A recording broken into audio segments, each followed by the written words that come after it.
Hello everybody, this is Tennessee Church Fafard, and this is my first episode of my new little series that I'm gonna be calling the Hearthstone weekly walkthroughs. And so basically what's gonna happen is every single week on I guess a random day, I'm probably gonna pick a certain day. For now it's gonna be random. I'm gonna go through one of my decks that I'm usually either liking during the week or something like that, maybe one I just made, something untested, and I'll go through about maybe 2 or 3 games just to show you guys how I did with it, you know, how it's played, and then if you guys like it, you guys can, or if you guys like what you see, you can try it out, of course. Now a little bit of information on this deck. Again, this isn't live, this is just a recording of my stream.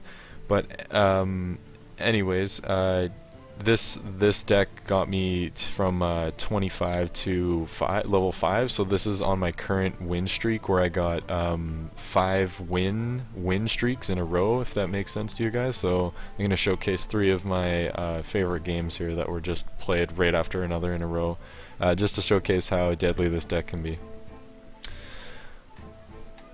Okay, so gonna kick it off.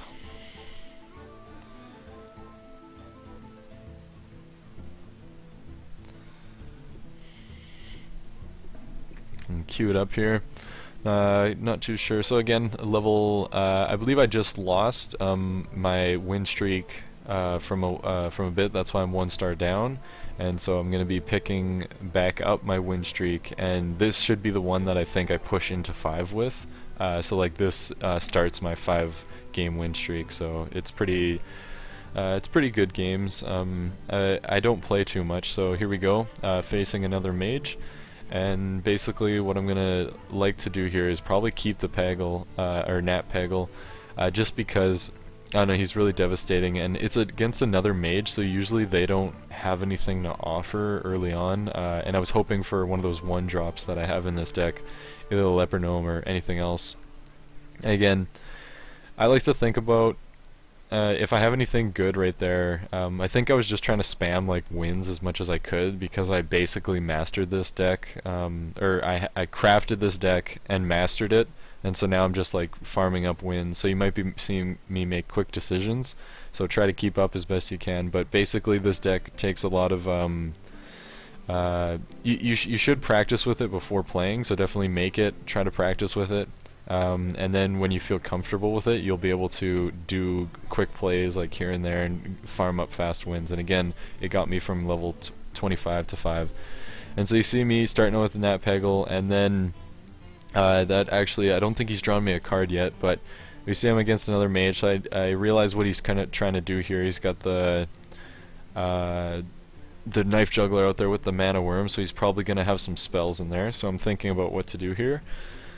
I have an option of Fairy Dragon, and then I have some even more options here. I decide to play the 1-cost Mirror Image, and then have 4 of those on the field, because I know he doesn't have any board clear right now. So right now he's got to play minions, and hope to God that he can start shooting off those Mirror Images pretty fast, because basically what I'm going to do is kill the Knife Juggler in the next turn with just a plain old Fireball, and probably play either the Fairy Dragon or the Leper Gnome. Well, it depends, and we'll see what happens.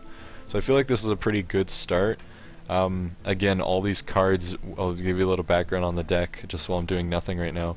All these cards were designed in a 3-week or put together in a 3-week process, where I basically was trying to grind, or wasn't grinding with this deck, but I was getting ready for Season 3 or Season 2, and I was like, hey, you know, I need a deck that's gonna be get me through the ranks fast, right, to a certain location where then I start playing my really, really good decks. So I decided to go with Mage. Originally it was gonna be Warlock, but then I was like, okay, let's do the Mage. And since the Freeze Mage doesn't, I don't want to say doesn't work anymore, but got nerfed, I decided, hey, let's make the Rush work. And all these cards synergize so well with each other, basically no matter what you're drawing, and I hope that you'll see that throughout this game. I believe, I don't know how much I actually calculated like in total, but there is well over 13 different win scenarios in this deck, like for late game, that are around 7 to 10 mana, and like I'm talking over 10 damage for late game. So like in the process of charging, in an ideal game, you should get them to anywhere close to there, and then you can ice block, do 2, I like to think of it as getting ice block and then doing 2 of your win scenarios to win the game, and then sometimes you only just need the 1. So again, as you can see a little bit here, I ended up playing that Fairy Dragon. I'll get back to the game, a lot of stuff just happened. And the Mana Worm ended up dying. I'm guessing she plussed it up with that, the 1 card there. I missed it.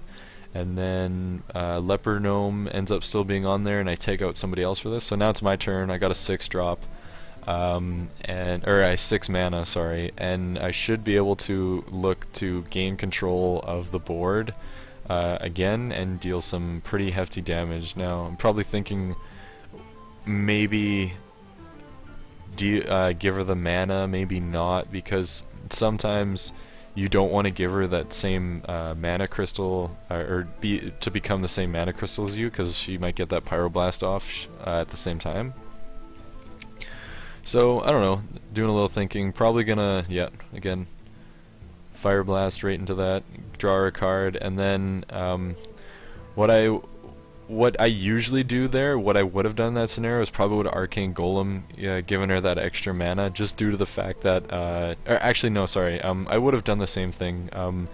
What I would usually do if it was somebody else who I would be afraid of a taunt, you gotta be afraid of taunts, somewhat, so playing the minion with charge is always better than just than playing the spell, because your spell can go through, and that was the point of this deck.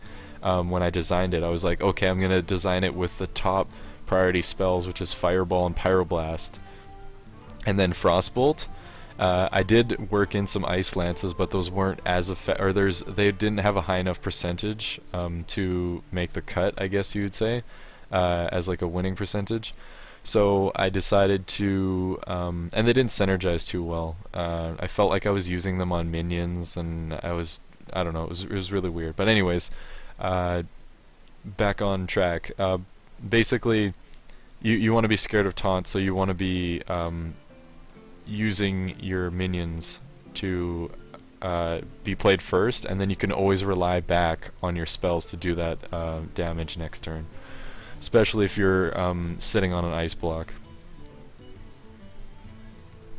And again, here's some really good damage. So you see a 4 and a 3 there, doing a lot of damage, getting her down to 9. So I don't have too many cards, I only have 1. So I kind of got to be careful, but I'm anticipating to get a couple more decent cards here for this win, because she doesn't have ice block right now, and that's telling me something. And I think she would have played it maybe already, so we'll see. So I end up getting the Mana Worm, which is actually pretty decent.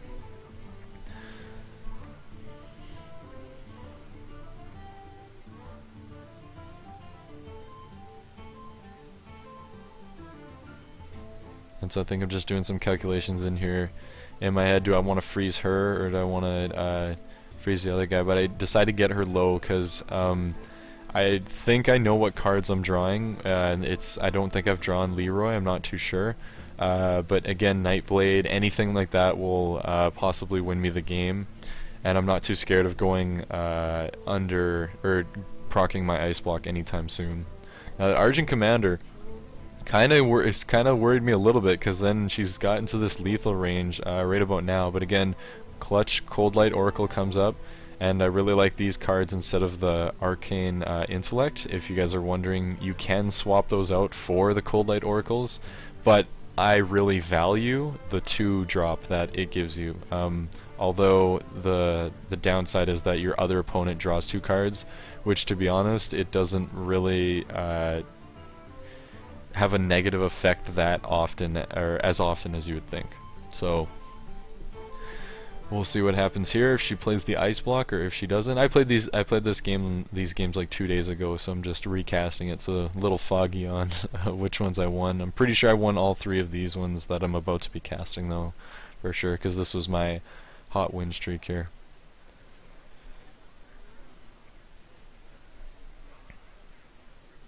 And so yeah, as far you guys are probably wondering, as far as tournament or competitive decks goes, I would be careful with this one. This one is what I like to call like the one-hit wonder. So that means basically it might only work once, and that's if your opponent, it's not that if your opponent's sleeping, it's that if you can catch them off guard, which usually that's what this deck's good for, so it happens a lot. In my experience, 75% of the time. So as far as rank or ladder, I would just play it like if you're kind of in a slump and you need that quick win or something like that. I don't know. Maybe change the tides, or even just to switch it up maybe. If you like to transition your decks every time you lose like I do. And so I got, oh yeah, and then I think I mistakenly said thank you, but I meant well played. I'm not that big of a dick. But yeah, as far as tournament deck goes, I wouldn't use this one unless you, like, the only way I would say I would like confirm using this, like myself and anyone else, I would say use it first, and then catch your opponent off guard, get a win, and then go into your next game, maybe get a cheeseball win again, but I doubt it. And then when you lose, you'll be able to counterpick into what he has with your two other classes, hopefully win that game, and then you'll have a fail-safe of either winning again or repicking another deck and then winning with that one. So I don't know, but I think that's just really risky, to be honest. I think you should have decks that have a good chance of winning 2 games in a row right off the start, instead of this one only maybe more like a higher percentage of winning the first game, but you'd lose like the rest. Unless you got really lucky. Like, again, this deck is really really based on how well you're drawing, and again, I have all the cards in here to maximize the draw potential and just how good you can get your opponent down. Okay, so I won that game, obviously. So that was my first win in my comeback here to level 5. And so I'm just thinking a little bit. I usually keep the Cold Light Oracle if I got some 1-drops, and then Fireball is usually a big question on do I keep it or do I not. But I decided to keep it here just due to the fact that I might need to drop it on a minion, or like, you never know when you need it, right? So I'm going to coin Fairy Dragon, really good draw there. And when you're playing this deck, you always got to be thinking, you always got to be remembering these key points. I'm going to just go into a lot of things that are in my article for this deck, which this isn't my actual video on the deck, but I'm just going to go list some key points. So when you're first drawing or getting your initial starting hand, you want to be thinking these things. Which ones are am I supposed to keep, like that are mandatory? And then which ones can I maybe throw away and get something else lucky? And then you got to think, do you have the coin or do you not? Who are you playing against? That'll come into factor. And then what card you're going to draw. Because no matter what, if you're turn 1, you draw a card. If you're turn 2, it doesn't matter. You still draw a card when it gets to your turn. So you have that one random chance. So you should all take in all those points into account when starting the game for sure. And so you see I got the mirror image off. I think what happened there, yep, my Fairy Dragon died, but he took 3 damage, so I was a little bit happy on that one. And then I say, what do I want to do here? And I decide to play the Cold Light Oracle. Again, I like to get it off really early sometimes, or play it really late sometimes. Usually never like kind of in the middle, unless you need to. That's how I'd say to use the Cold Light Oracle. And again, I really value the 2/2 that it brings to the table. Again, some people might value the Arcane Intellect. Again, that's player choice, and it's up to you to switch those ones around. All I can do is just offer you what is working for me, which is this deck, which is the one you're watching, of course. And then, so good little play there with the totems there. So I decide. Not too sure what to do here, so I just got a top deck to Wolf Rider, so I'll go ahead take that out for free. And then I believe I play, okay, I'm either going to play the Mirror Image or Arcane, and so I decided to take out the one first and then get a better chance of taking out the other one, and then of course I do. while doing 1 damage to his life points.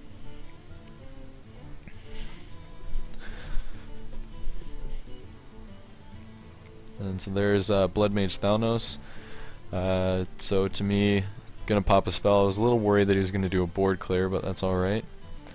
But he ends up using both of his Earth Shocks, which is very interesting. Again, probably the best time to use them though, considering I don't have too many minions that those would be worthwhile on. So I just got my second Wolf Rider. Again, making mental notes. If I would recommend you at the start of your game, you have a checklist of what your minions are, like, I don't know, and then you cross them out as you play them, because it's always good. Like, I'm not joking, this deck, I just know, because I'm an experienced player, which cards I've played and which cards I haven't. And so for maybe an inexperienced player who's not very, like, mentally capable of keeping track of what cards you've played or which cards you might be able to draw next, it's always good to have a piece of paper to note down which cards you've drawn. That way you know exactly what your percentage is. You can actually figure out what your real real percentages are of drawing a card. Like, let's say you're like, oh my god, I need Leroy Jenkins, and you have like 6 cards left. Well, like, that's a 1 in 5 chance of drawing it, right? And then there's other ones where, like, let's say you had 2, so if you had 9 cards, and then what's like 2 and 9, the percentage of that? I don't know, like, math off the top of my head, but you get the idea. So again, that's probably another key thing if you're just picking up this deck and you're not too familiar with the game. I would definitely, or like playing or doing that. Like, if you've actually never done that, I recommend trying it for every deck, because it'll make you a better player. Again, like, that's why you're probably watching this video, because you want to be a better player. So here, off on that tangent there a little bit, I kind of lost board control.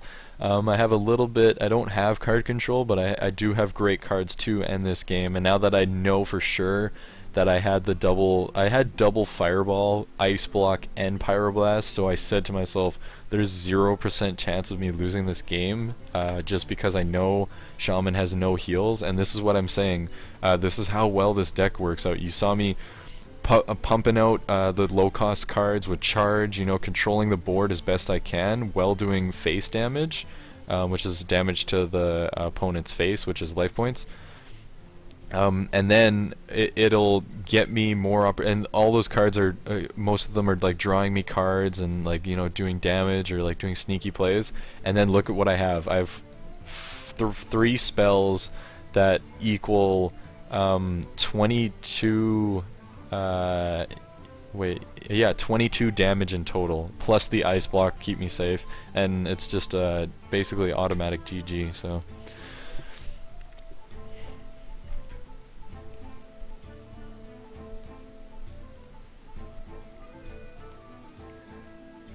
now, I actually don't want to be too confident here. I was pretty confident, and now that I'm looking at it, I actually did get my Ice Block procced 1 mana early, so I'm being a little cocky here, even in the past life, and I'm pretty sure I was sweating buckets, because right now I don't have this game, so it's all about what I top deck right here. But this is just, I'm guessing I win. If I lose, I'm gonna look like a fool. But basically, to be honest, I think I knew what I was going to draw. Like I said, this comes back to knowing what charge cards are in your deck or other things. So I said to myself, hey, I have the Nightblade, and I said, okay, so the Nightblade will... and it's good to know all of your different win scenarios, your different win combos, so you can be like, oh, if I'm just going to rely on cards... You can... So again, won that game. Just due to the fact that I was like, hey, you know what, I have Leroy, or I don't know if I did have Leroy, but I say to myself, hey, I have 10 cards left. I can draw 5 of them, or there are 5 of them left that can win me the game. So it's like, and then that'll play into your or that'll have great effect in your playstyle. So there's my second win there, and that was versus a Shaman. So I played a Mage, Shaman.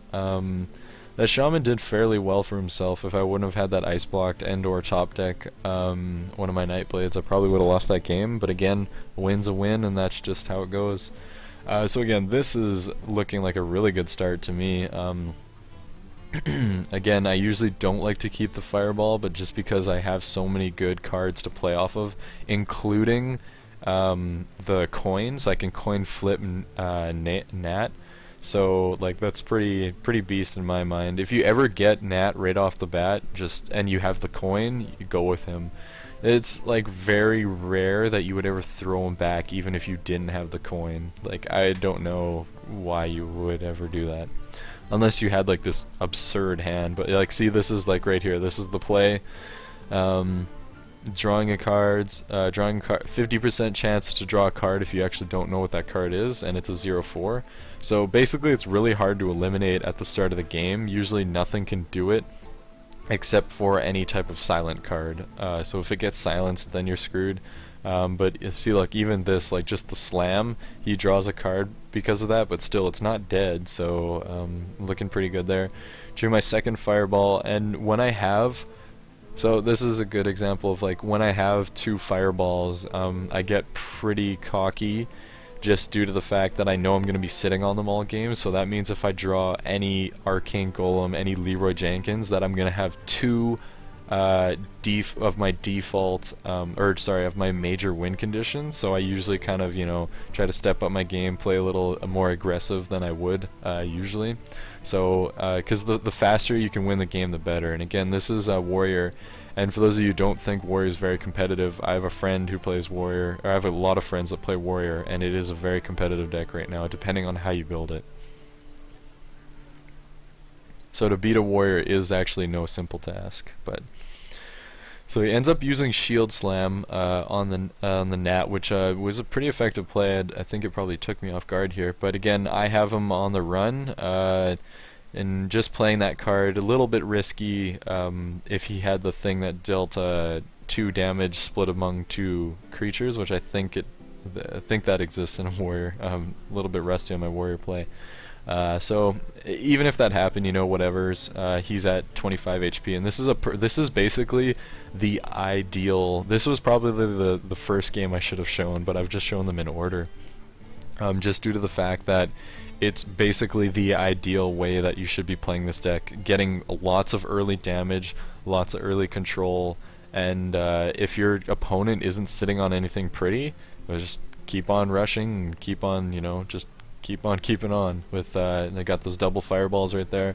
So again, taking out that thing, he thought he could play it right away and it would take out one of my minions, but again, I had an answer for it with a spell, and then I ended up doing another 5 damage. So right now, just those 2 cards did 10 damage, and you think about it, you're just like, wow, just 2 cards? If they're kept alive, they do ridiculous amounts of damage. It's just because the initial charge is there, what people don't understand. And then also, the people you're playing against usually aren't like getting bombarded with charges, so they're like thinking that, oh, I just took 5 damage, and like it actually doesn't even hit them till like the next turn when they've taken so many or so much more damage from the charges. Like, see, for example, this has already been 15 damage just on 2 cards, and he has nothing to stop them. Like, he has no board clear. So against a Warrior, very effective.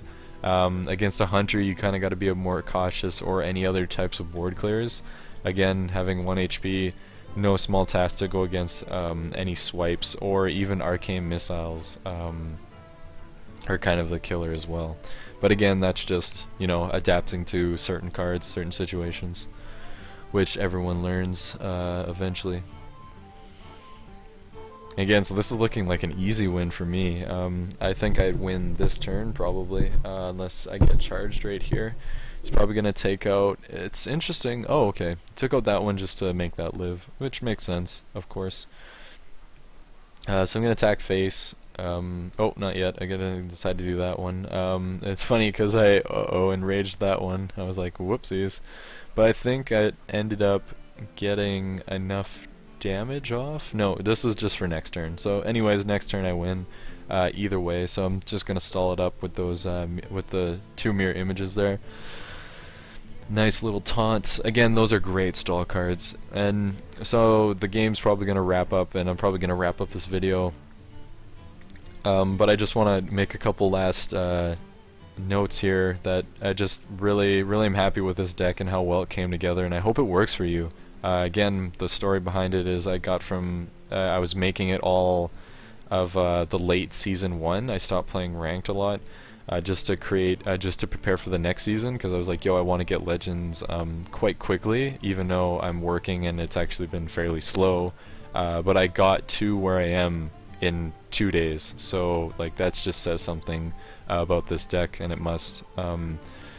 So to me, I think this crushes weak players because they're just not ready for that straight up damage, just like the Warlock did, and I feel like this is a much more effective way of doing it just because of the charge, draw card, and late game spell and charge synergy that it all brings to the table. And I kept that in mind as I was creating this deck. I was like, I want high spells and effective spells, charged minions, and then I want drawing cards to be my main focus. And then I said, okay, which cards are gonna benefit the most to playing it in this strategy, and also what class. And so I ended up picking Mage, and all the cards you see before you are what you have here. So again, nice little fireball there, and that is GG.